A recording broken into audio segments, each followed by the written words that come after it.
Hi, my name is Julie. I'm Doc.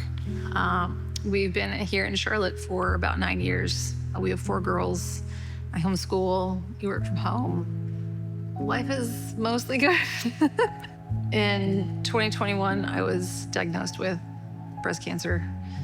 Cancer is an entirely different beast when it comes to medical. It's not like a cold where you're out for 2 days.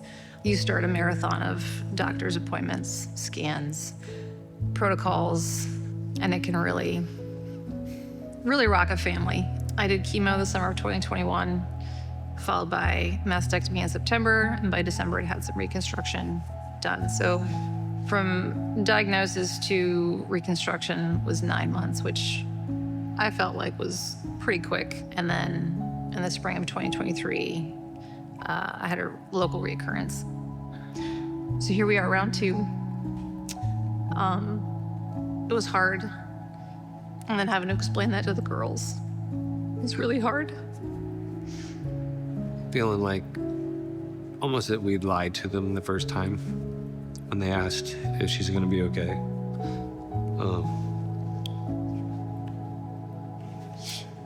Having it come back was difficult.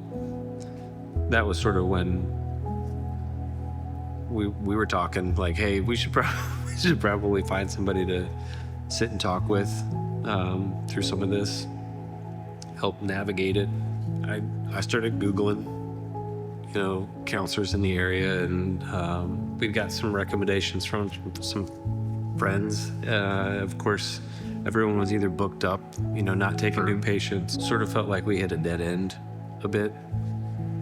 There's an announcement made from stage. I was like, hey, we're opening up some counseling. And I remember looking over at you and it's like, hey. I think he pulled out his phone during the sermon and was texting somebody, who do we talk to get in line for this? Yeah. Before the sermon was even over.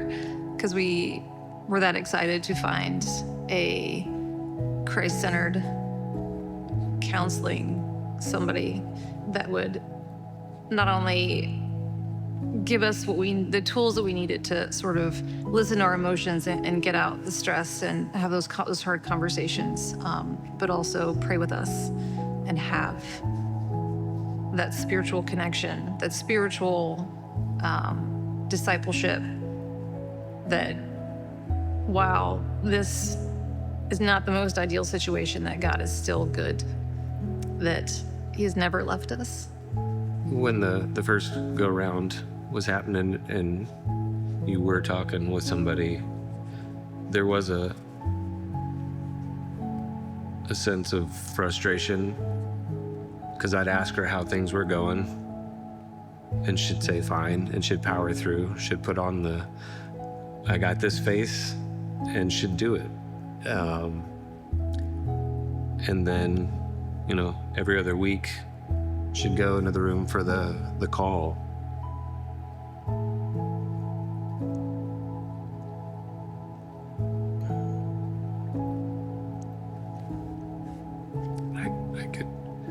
I could hear her cry.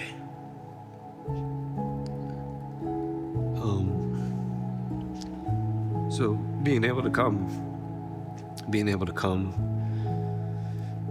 and talk together has been absolutely amazing.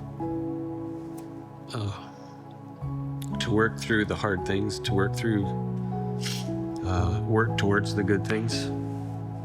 But I think it was especially important for us having somebody ask those questions so that we can answer each other in those, the honesty and the stuff I didn't want to talk about, or didn't feel like I didn't want to burden you with those things. But that's what marriage is: shouldering each other's burdens, and helping me realize that I could let go. There was a point this past year where I sort of had a come to Jesus moment when I was stable for a year. And all of a sudden I wasn't.